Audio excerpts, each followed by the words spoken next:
Welcome to The Criminologist, the podcast dedicated to educating and entertaining our listeners. We bring you subject matter experts from around the world and share the latest and greatest evidence-based practices and interventions to help individuals desist from a life of crime and delinquency. This podcast avoids stereotypes and biases in favor of the lived experiences of those we can best learn from. Now, please welcome the host of The Criminologist, Joseph Arvidsson. Hello and welcome to episode 168 of The Criminologist Podcast. Happy to have you all with us today. Grab your listener passports, friends, because this week we are heading back over to the United Kingdom. Get ready to enjoy my conversation with fellow prison reform activist, as well as a kindred spirit, and that she is also a member of the podcast community. Kaigan Carrie is the co-founder of Rise of Happiness, which is a well-being magazine that you are all about to learn all about. She's also the host of the Evolving Prisons podcast, which gives her the opportunity to interview folks all around the world who have experience working in or living in prison. I'm going to allow Kaigan to tell you all about the steps on her journey, which have gotten her to where she is now in her life. So please enjoy my conversation with Kaigan Carrie, joining us all the way from England, and I will see you all on the other side. Well, welcome to the show, Kaigan. Why don't we start off by you introducing yourself to the audience? Just tell us a little bit about your pathways, both educationally and vocationally, that led you to where you are today. Of course. Thank you so much for having me, first of all. So I always wanted to be a police officer, actually. So my life path was very much focused on becoming a police officer. So I actually went to university, and my undergrad was a Bachelor of Science with honours in policing and security. And when I was in my third year, I had a module on penal institutions, and I didn't really know much about prisons, and it really opened my eyes to prison, and I just got engrossed in it. And it was a module that I did really well in. And I was asked if I would consider doing my fourth year dissertation in prison reform. So I decided to do that, looking at the revolving door effect in Scottish prisons. And it just really opened my eyes to this world. And I thought, hang on, I can know this and not do something about it, because, on a very basic level, I know we'll go into it, but, prison reform, there's so much work that needs to be done. So anyway, I then moved to America, actually, and worked as a crime scene teacher at a summer camp. I then worked in the court service in Scotland. I then went to Australia and worked for the Office of Public Prosecutions in their Specialist Sex Offences unit.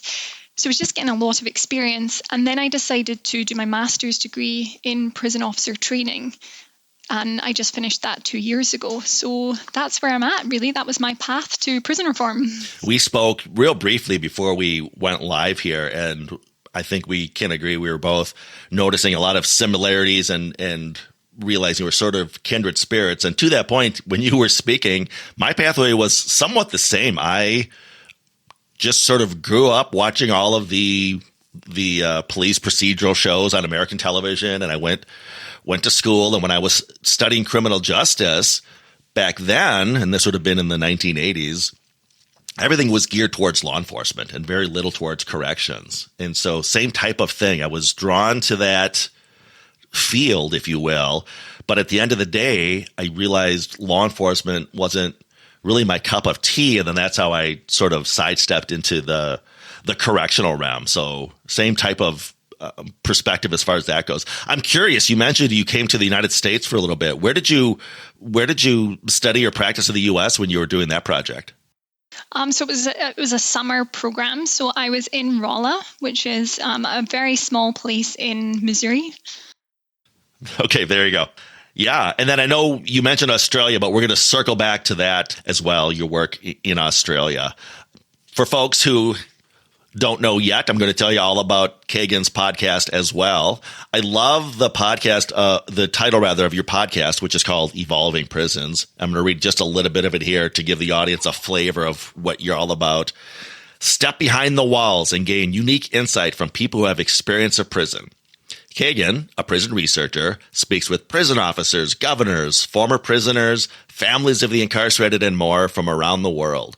Talk about what inspired you to launch your podcast and what that experience has been like, speaking with that population of, again, a very varied population of individuals with varied perspectives.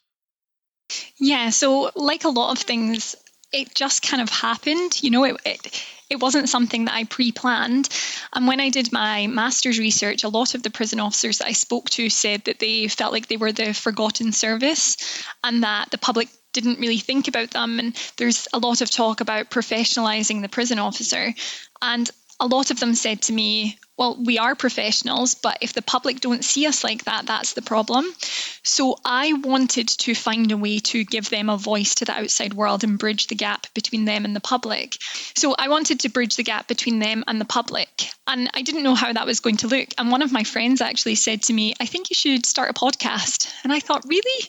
And then I thought, I'm just going to go for it. I've got so many connections in the prison space. Why not? So that's how it started. I noticed I looked at the episodes that you've launched already, and we could file this under Small World, but we have interviewed a lot of the same individuals. I'm just going to read some of these folks off here. David Hayes, Craig Waleed, Eddie Flanagan. I love Eddie. Lucas Carey and John Reed. And of course, Brian Kane, who's over in the United States.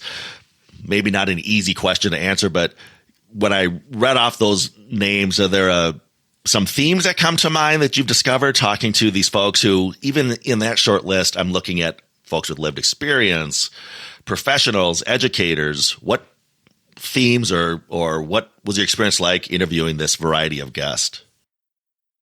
Well, first of all, it made me realize how many amazing people there are that actually care about prison reform. Because when you speak to some people in the public, they say, oh, nobody really cares about prisons. Nobody's thinking about them. So it was nice to see that there are so many people that care about it. And also just the humanity behind the wall. So, a few of them that you mentioned, they've been to prison, but they're doing incredible things in society. And if you met them, for example, I'm thinking of David Hayes and Lucas Carey. They've both been to prison, but if you met them, that stereotypical of what somebody who's been to prison looks like just falls away, and it challenges that, because if you look at them, they're just incredible men doing incredible things. And yeah, just the humanity that exists is probably what I've really realized. Yeah, and I could say the same thing, particularly when I speak with individuals with lived experience. I sometimes tell individuals when I reflect on all the guests I've had on the program that, yes, I've interviewed practitioners, and yes, I've interviewed some of the world's leading thought leaders around penal reform, but it's when I speak to those folks with lived experience, I refer to them as the true subject matter experts. And like you said, if nothing else, the humanity they bring, I think that's one of the things that, and I think this is partly the reason that you and I each get into the podcast world, is to do a better job of public relations. The public simply doesn't know. They have this, unfortunately, very kind of binary us versus them mentality. And I think, okay, just listen to this episode with David Hayes. Just listen to this episode with Eddie Flanagan. And it just humanizes all of those individuals. Absolutely. And also one thing, thinking about Eddie in particular, but is a lot of people who go to prison, how creative and talented they actually are. I mean, I heard before somebody saying that people who go to prison would actually, a lot of them would make very good entrepreneurs. And it's true, because they're very creative and talented people, but unfortunately they've maybe just not had that support to channel it in the right way. Yeah, Eddie's amazing. But again, that's just a fraction of, as you noted, all of the creativity and just potential, for lack of a better term. It's one of the reasons when people listen to my podcast, my tagline at the end of every episode that I sign off with is, there's no them, there's only us. And we have to get out of this us versus them mentality. You mentioned briefly your master's degree, which I know you wrote about prison reform, obviously, in Scotland and Norway. So I've got a little bit of experience with both Scotland and Norway. A year or two ago, I brought a group of students over to Scotland for a brief study abroad trip, and we toured Scottish prisons, and we met my heroes, Fergus McNeil and Shad Maruna, among other people. And I've also got some experience with the Norwegian prison experience. I did some training recently in the Middle East with Dr. Sarah Lewis, who's the head of Penal Reform Solutions, and her whole program is really based on that Norwegian model of dynamic security. So let's unpack some of that. Tell us about your master's thesis and some of your epiphanies that came up about from that. So I hadn't even thought to study prison officers, if I'm completely honest. And now I am so passionate and fascinated by prison officers and everything about them, their training, their well-being, their culture. I knew I wanted to do a master's in prison reform, and it was actually one of my supervisors said, well, prison officers aren't often thought about. What about them? And it was just incredible. I spoke to many prison officers, first-line managers, governors in Scotland and Norway. And it was just how different they were. So in Norway, a lot of the people I spoke to, they knew they wanted to work in a rehabilitative role when they grew up. Whether that was prison or something else, they weren't sure. Whereas in Scotland, a lot of them applied out of economic pragmatism and the benefits that came with joining the prison service. So that was a big thing for me. But they were still fantastic at their job. You know, I didn't notice a difference between their passion necessarily, but it was just a stark difference for me. And some of the findings I found, one thing that I found very eye-opening was that in Norway, the officers actually get training on substance misuse within their core training. And in Scotland, they don't get that yet. In Norway, they don't really have the same problem with drugs, whereas in Scotland, there is an enormous problem with drugs in prison. So it just struck me as very bizarre that Norway's getting this core training that Scotland ought to be having. Mental health as well was a big one. So a lot of people in prison, as we know, have mental health problems. And in Scotland, the officers really want mental health training. They feel that they're not trained to do that. They're also not trained to actually understand drugs and whether somebody's reactions and behaviours are a mental health concern or drug withdrawals. They don't have much training on motivational interviewing. So some of them said to me that when they're sitting down with prisoners, they don't know how to get the best out of them because they genuinely don't know how to work under the deep layers.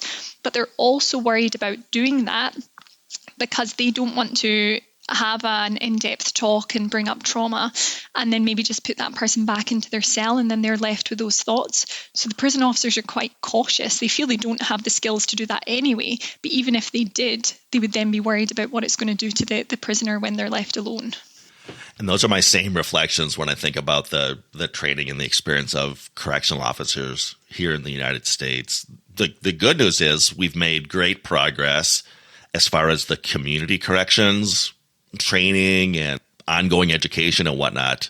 But the correctional officers are lagging behind a little bit, or we're lagging behind a little bit in training those officers and leveling up as they've done in Norway and as they're starting to do in Scotland. And I just love when you were comparing the two nations and the mindset of people entering the field, it reminded me of a slogan about hiring folks that you can always train up to those technical skills, but it's a lot more difficult to get at the core of why they got into the profession. The slogan, we love rhyming here in the United States in corrections, but the slogan is you should hire to the will and train to the skill. I can always train somebody on motivational interviewing. I can always train somebody on delivering one-on-one cognitive interventions, but I can't change the will. I can't change the mindset that they came into. So I think that's a first step, and it may even involve changing the perception of what that job is all about from very security-minded, which results in a very sort of transactional relationship between the correctional officer and the resident.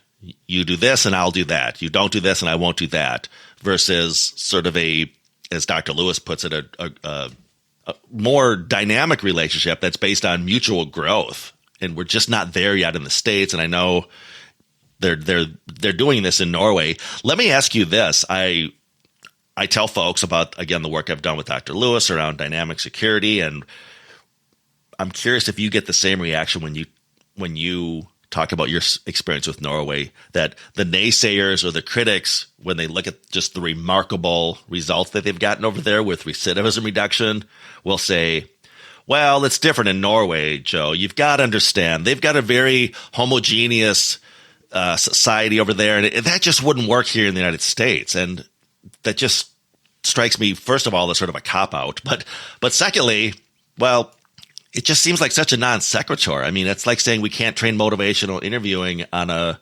non-homogeneous population, or these other core correctional skills that we do. What is have you experienced that as well? Sort of the arm's distance of, but Norway's different. It would never work here because Norway's different. Oh my goodness, yes. In all sorts of forums. I gave a talk to the Scottish Prison Service not too long ago, and some of the people who were part of it, they felt like that. Even there was one particular person in my own research, a prison officer, who felt like that they're different. And when I speak to people in the public, they say the same, we're different. But my answer is always, it doesn't matter if we're different. You don't need to be an egalitarian state to treat somebody with respect. And you don't need to care about somebody and want them to grow.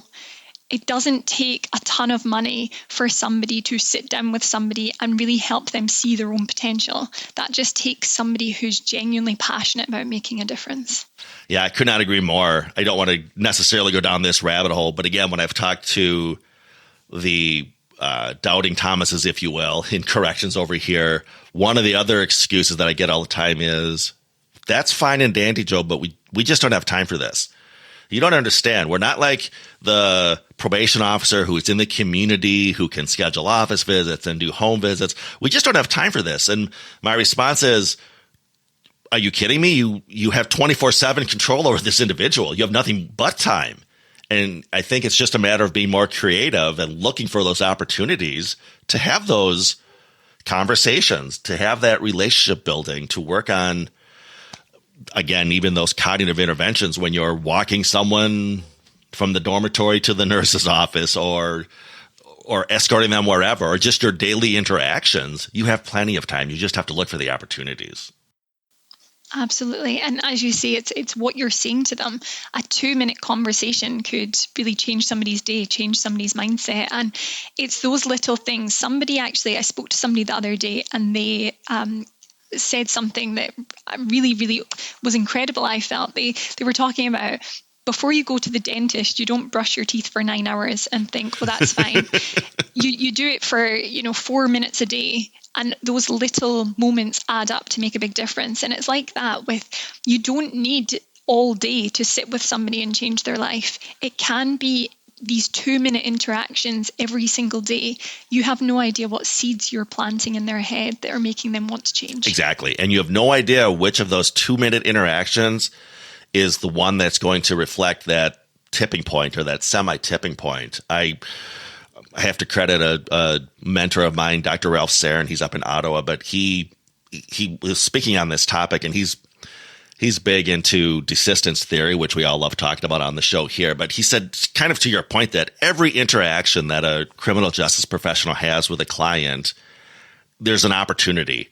And that interaction is going to result in that individual either desisting from crime or persisting in crime.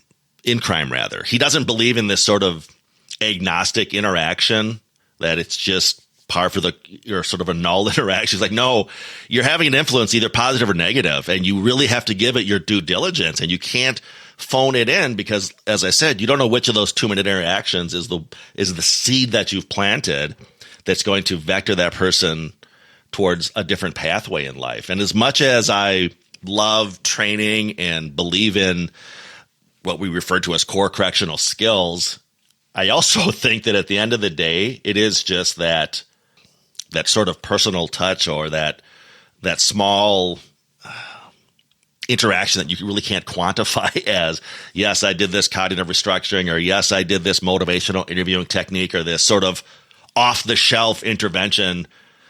Sometimes it's just the individual that's the intervention and that relationship they have. Yeah, I completely agree. And that's why I think it's so important who we have as prison officers, because their perception and how they see the world will influence how they treat that person. It doesn't matter what training we give them. We can give them all the training in the world. But if they have a belief that somebody can't change, then it's not going to make a difference. And I'm a firm believer that prison officers need to have a lot of self-belief and self-confidence, because this is my personal opinion. If you don't think that's possible for yourself, how can you think that's possible for somebody that you're caring for? So it's so important that we empower the prison officers. It really worried me, some of them, when I spoke to them in Scotland, saying that they would leave the prison service, but they said, with my skills, where else could I go? And I think, yes, you might not have certain qualifications to show you have specific skills, but as a prison officer, you have to have incredible skills. The way you're speaking with people, negotiation skills, even just your people skills, they have to be incredible if you're a great prison officer. So if they can actually have the self-confidence to believe that they can use those skills in a different environment, then if they have the self-belief in themselves, then they're going to naturally have more self-belief in the people that they're caring for. Yeah, I couldn't agree more. I say this all the time in the show, but there's a lot at play here as far as, I refer to it as the parallel process. It's, as you said, the interventions, the approaches we take with the clients we serve also should be embraced by management, because we're growing not just the justice-involved individuals, but we're growing the staff members, the corrections officers, the probation officers, and those same approaches work. If administrators would realize this, governors would realize this, you really get a 2-for-1. The serum, if you will, that we're saying will work for the residents works equally, can be applied with the staff members. And then you get that buy-in.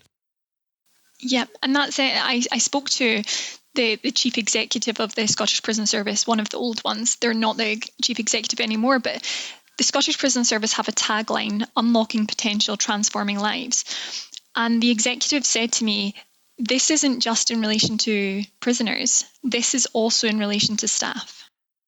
Could not agree more. Could not agree more. It's one of the reasons I'm really excited. I've mentioned her before, but she's a dear friend. I love her. That is Dr. Sarah Luce's approach with her Grow, Transform, Belong team and program that she's running in the UK there, that it's this parallel process and we get a sort of a 2-for-1 bounce. I promised I was going to dovetail back to your experiences in Australia. So first of all, I applaud you for taking that leap of faith and just traveling to Australia, traveling to the States. What drew you down there? And then talk about your work. You mentioned this, that you worked as a specialist in the sex offender unit. So speaking of, again, a role or a population that could use a shot in the arm as far as public relations goes, what was that experience all about? So what drew me to Australia? I absolutely love to travel. That is my number one passion in life, is to travel and be thrown out of my comfort zone. And my driving human need is uncertainty. So that's just me. That's what took me to America and took me to Australia. I just thought, I have very strong intuitions, and my gut was just saying Australia it is. So moved to Melbourne, left my job in the court, moved to Melbourne. And I was very specific about jobs that I wanted. It had to be something in the criminal justice system. Because although I was passionate about prison reform, I wanted to see the whole criminal justice system, because I think it would make me better informed when it comes to prisons, and it definitely has. So I worked for the OPP in the Specialist Sex Offences Unit, and it was very eye-opening actually, because although I'd worked in the Scottish Court Service, I hadn't worked in a high court, so it was relatively low-level crimes I was dealing with. And I remember one day one of the solicitors came to me and said, "Are you good with gory things?" And I was like, "Yeah, I'm fine. Why?" And they asked me to sort out the photo book for the jurors, because somebody had been murdered, but they'd been set on fire, and it was a very horrific thing. And I was like, "Yeah, sure, I'll deal with it." So I just kind of took that kind of thing in my stride. But it was a big eye opener, and it was funny, but not really funny. I lived on this very long street, and I was quite new still living in Australia, and a lot of the sexual crimes were coming from the street I lived on. And I was like, why is this happening? And it turned out that along the street, very, very far along the street, that was quite a notorious place for these crimes to be committed. So yeah, very eye-opening experience. Taught me a lot. How long were you in Australia then? Just for a year. I had to do farm work to continue staying in Australia, and I would have had to move jobs and things, and it just didn't feel aligned for me to do that. So yeah, just a year. I applaud your outlook about travel and pushing your boundaries and getting out of your comfort zone. I'm beginning to embrace that later in life. My daughter teases me that on the one hand, I'm the quintessential homebody, but as followers of the podcast know, I do a lot of international work now, and she teases me, Dad, you never leave the house unless you're grabbing your passport and leaving the country and going somewhere international. So I'm sort of on either end of the spectrum, but yeah, you cannot replace those experiences for something you would learn in a classroom or from a textbook or even from watching a YouTube video in this day and age. Just the minutia of experiences, just you can't replace that. Yeah, I completely agree. And it just forces you to be really adaptive and think on your feet. And it forces you to interact with people. And I have, even in today's day and age with technology, I have absolutely no problem with approaching a stranger in a foreign country and saying, oh, can you help me get here? Can you help me get there? Whereas it shocks me to see some young people now would be really scared to do that. And for me, traveling, it just gives you invaluable life skills, I think. Yeah, we talked about this sort of parallel process. We're all in this together. I've also found that, so I do a lot of work with trauma-informed care, and I'm drawing the parallels between trauma-informed care and the desistance literature. One of those parallels being the phenomenon of resiliency, and people who are more resilient tend to desist from crime quicker. But to your point about traveling, I found the same thing. It makes me more resilient. It putting me in situations where I need to problem solve and I need to ask for help or just experience something out of my comfort zone, which at the time is uncomfortable. But as you said, that's how we grow. We don't grow until we get into that zone of disequilibrium, if you will. And travel affords us that. Yeah. Absolutely. And I suppose that's why with prison reform, it makes me think it's such an important topic that everybody should care about, because we really need to shake up what's happening. Keeping people in cells for 23 hours a day, or, prison officers not getting regular new training and, just becoming quite stale. It's so important that we are continually stimulating and challenging people so that they can grow. One of my pet peeves, if you will, that makes my head explode as a evidence-based practice trainer is whenever I hear the retort, well, Joe, we've always done it this way. And in prisons, because they do tend to be a little more static versus dynamic organizations, you get that mentality on steroids. Well, we've always done it this way. Mm-hmm. Yeah. But I argue, and I'm sure you're the same, you think, well, look at the results you've gotten from what you've always done. So how about we try something different? And also, let's not put a glass ceiling on what we're capable of achieving, because yes, you might think that you're getting by that way, but how incredible could you be if you did something different, Exactly. In addition to your amazing podcast, you are the co-founder of Rise of Happiness, a magazine available both in print and, of course, in this day and age, digital form. I'm going to leave a link for the website for that Rise of Happiness in the episode description of this podcast. But talk about the Rise of Happiness for our listeners, how that came about, and again, maybe how they get access and enjoy that great content. Yeah, so it's a free magazine, and it came about because I'm very passionate about well-being. But it was actually my partner's idea. So my partner was a frontline police officer for many years. And like any police officer, saw a lot of traumatic things. But on his last shift, it was particularly traumatic. He unfortunately witnessed a young person take his own life. And then a few hours later, his colleague had a heart attack in shift and died. And it just was an awakening for him that he wasn't living an aligned life. And he was, the police has got that culture of when you retire, look forward to retirement, and then, utopia is there. And he just thought, this isn't for me anymore. So he left the police, and he was very passionate about mental health in the police anyway. But together, we just decided that we wanted to give back and really help people follow a path that lights them up. I'm very passionate about going against society's expectations if that is not what makes you happy, and forging your own path, because there are billions of people in the world. We can't all want the exact same things in life. We can't all want the high pay packet, the picket fence, the marriage, the family, the retirement. We're all so different. So we came together with his mental health passions and my passion for aligned living and following your core values. And that's where the magazine came about. So it's full of stories from people on their own well-being journey in the public eye and everyday people. It's got expert tips and research on happiness or well-being, and some recipes in there too. So it's available around the UK in different places, but also we take it to events. So we took it to the World Happiness Summit in Italy in March. We took it to the Holistic Lifestyle Expo in Florida in May. It's available online, as you say. And yeah, it's also in prisons in the UK for staff, because lots of people say to me, well, prison reform and a happiness magazine, they're very different, but they're not, because I'm a firm believer that if we have happy prison staff, we'll have happier prisons and prisoners.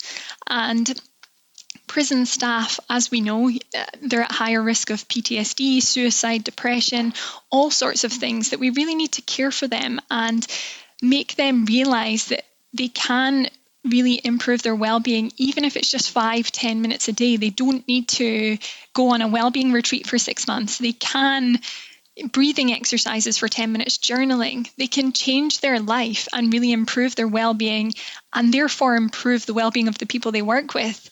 So that's why we got it into prisons.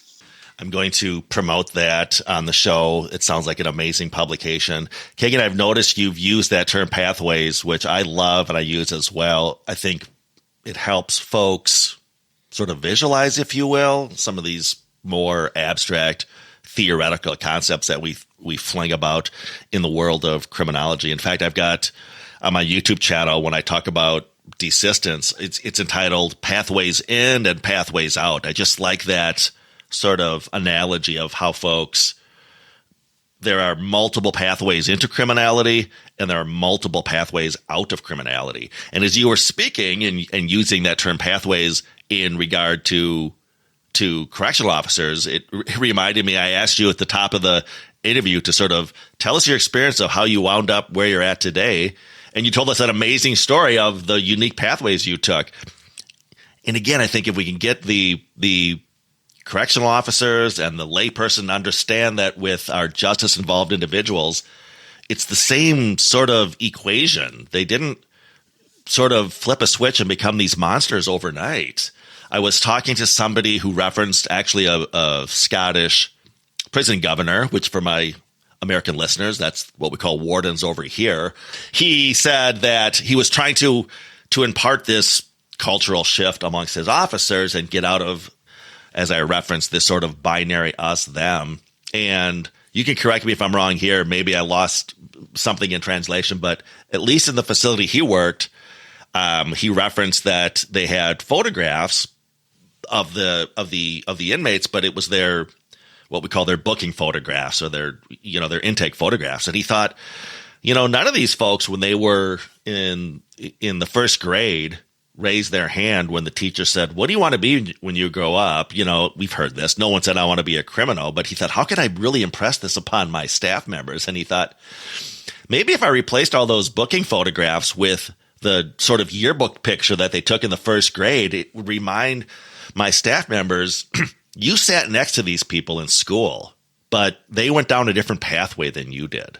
And that it doesn't excuse their behavior by any means, but it's just a way of illustrating that it really was, to an extent at least, a matter of door number 1, door number 2, door number 3. And if you chose a different doorway, that's going to result in a different pathway.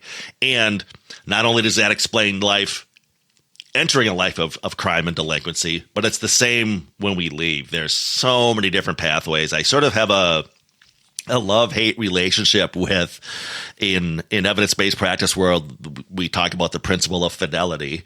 Obviously, when we have these programs, which the research shows have a degree of efficacy, we know that they only remain that way if they're delivered with fidelity. But sometimes I think we get so rigid that we don't understand the subtle nuances with that and the individuality, and you don't necessarily have to read the script because, again, there's different pathways out, and you should contextualize that individual and see them as a person versus you're baking a cake, follow this recipe.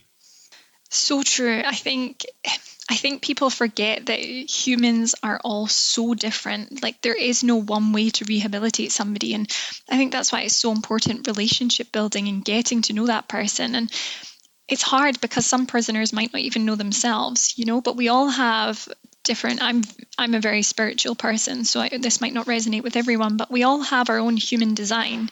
We all have different archetypes. We're very different people. We're all driven by different things. So you really need to, it's such a skill to be a prison officer if you do it right, because you really need to know that person and what's going to work for them. As you say, this one size fits all, it doesn't work like that. Everybody's got their own life experience. And as you touched upon, it's so important to realize that we are all one or two decisions away from being in prison ourselves. It was either Shad Maruna or Fergus McNeil who I heard this from when I was reading some of their literature. But to this point about people having multiple pathways out of criminality, to make the point to the layperson, he used something a bit more relatable. And he said, think about the phenomenon of weight loss and think of all of the off-the-shelf diet pills on the market or weight loss programs or Weight Watchers or what it is. And, you could ask 100 people who say lost a significant amount of weight, well, what was your process? And you would get a variety of answers. But in corrections, no, this is the pathway you must follow. We take this one size fits all, but you would never do that with a population to lose weight or quit smoking or reduce their sugar intake or whatnot. Again, it would be baked in the cake that you have to individualize and understand context with that process. And we're just so rigid in corrections. When we find something that works, it's almost like we're like lemmings going off the cliff. That, oh, it worked, let's apply it to everybody. Yeah, and we're so scared to try something new just in case it doesn't work. And going back to what you said there about, do I get people saying, oh, but Norway's different?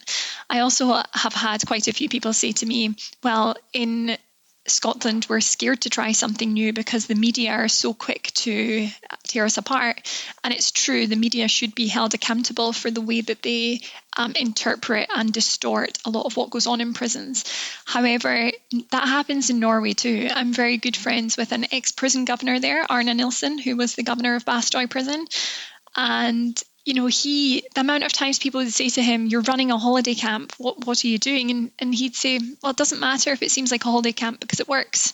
The stats show that what I'm doing works. And I know it's a very, very general term, but I just get the impression that in Norway, yes, they still have the media trying to tear them apart, but the difference is they don't care because they have the stats that show that what they're doing is working. Yeah, and at the end of the day, exactly, you can't argue with the empirical evidence. They have the statistics to back it up.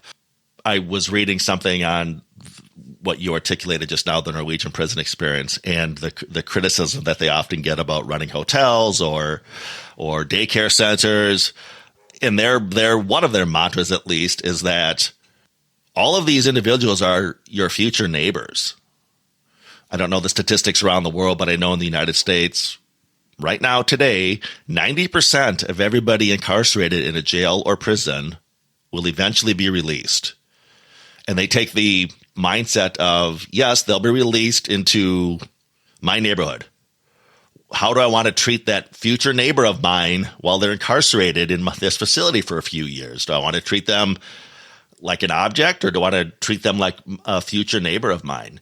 Do you know, perchance, Nina Hansen, who's done a lot of work with the Norwegian prison approaches? I don't know Nina, but I've read some of the work. Yes. Yeah, Nina's been on the show, and I know she's traveling. Speaking of travel, I think she's going to be in the United States, in New York. She may be here now, in fact. But yeah, she's a great ambassador for what they're doing over there and really changing a lot of those mindsets around Norway's different. We can never do it here.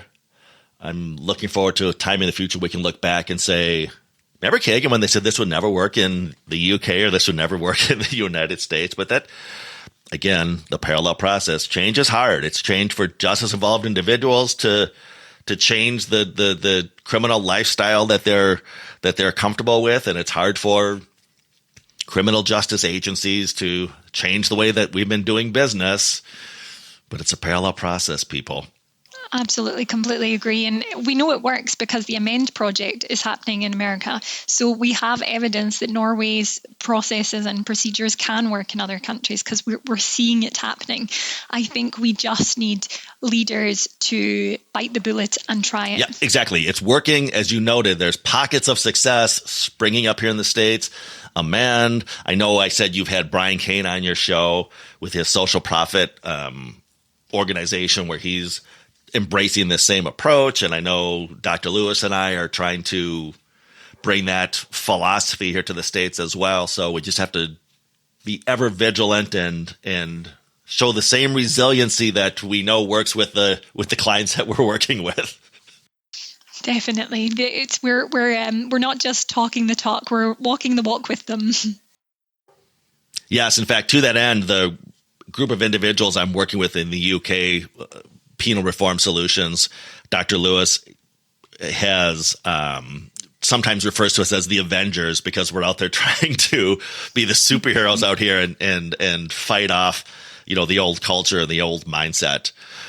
Kaigan, thank you so much for being on the show. I should give a heads up to my listeners that the plan is that at a future date, I will appear as a guest on your podcast, Evolving Prisons. In the meantime, I'm going to leave a link for your podcast in the episode description of this program so my listeners can subscribe in advance and get a flavor for what you're all about. I read a partial guest list. Those are just the guests that I've had on as well, but I encourage everyone to go back and binge through all of Kaigan's amazing podcast episodes. I'm also going to leave information relating to Rise of Happiness and how folks can maybe get access to that. Kaigan Carrie, thank you so much for being on the show, and I look forward to making a reciprocal visit. Thank you so much for having me. Your podcast is incredible. I love listening to it. It's so informative, and I'm delighted to be part of it. So thank you. Thank you. That means so much to me. We'll talk very soon, I'm sure. Bye-bye. Have a great day. A major criminologist podcast. Thank you to Kaigan Carrie for appearing on the show today. I look forward to meeting with Kaigan again when I appear as a guest on her podcast, Evolving Prisons. I've left a link for that podcast website for you to not only subscribe to the Evolving Prisons podcast, but you're able to check out a lot of other related information that we've talked about on the show today when you go to the homepage for said podcast. I'm looking at the homepage now, and not only do you get information regarding the podcast and previous episodes, there's also information there detailing Kaigan's master's thesis, which we've talked about. There's also information if you want to learn more about Halden Prison in Norway, which we've done a lot of promotion talking about the awesome Norwegian prison experience on today's show. So I've left a link for that podcast information in the episode description, along with a link to Kaigan's Rise of Happiness publication. Holy cow, is this super cool. I personally cannot wait to do a deeper dive on this and learn all about their stories. They talk about wellness at home, wellness at work, a happy world, if you will, all sorts of messages around positivity and happiness, which we can all use. And I know it feeds into everything we've talked about on this program about resiliency and well-being. I'm really looking forward to diving into that myself. You can find that link in the episode description as well. And since we spent so much time talking about pathways on today's episode, I'm also going to leave a link for my original YouTube video entitled Pathways In, Pathways Out, where we explore that phenomenon of bridging our existing risk-need responsivity framework, which really looks at those pathways into crime, with that of the emerging desistance theories, which take a close examination on those pathways out of crime. Check out that YouTube video, subscribe to our YouTube channel, also entitled The Criminologist. We will be back next week with a fresh episode. In the meantime, you may contact the show or reach out to us through our website, the Paragon Group, LLC.com, for training or presentations as to core correctional skills, program design, or, of course, the topic of desistance from crime. If you have questions or comments as to this podcast, feel free to contact the show via our email at thecriminologistpodcast@gmail.com. That's thecriminologistpodcast@gmail.com. Remember to follow us through our Facebook and Instagram pages at The Criminologist Podcast. New fun images are being added all the time to those feeds. You don't want to miss out. The Criminologist Media Group is also on Twitter. Give us a follow at Crim Media Group. That's CRIM Media Group. You may also connect with me, Joseph Arvidsson, on LinkedIn, and follow both the Criminologist Podcast and the Paragon Group on our LinkedIn pages. And if you believe in what we're doing on the program, if you're part of the movement, please spread the word, tell a friend or a coworker or a colleague about us. Ask them to subscribe to the podcast, and of course, do so yourself if you've not already done so. And always remember, folks, there's no them, there's only us.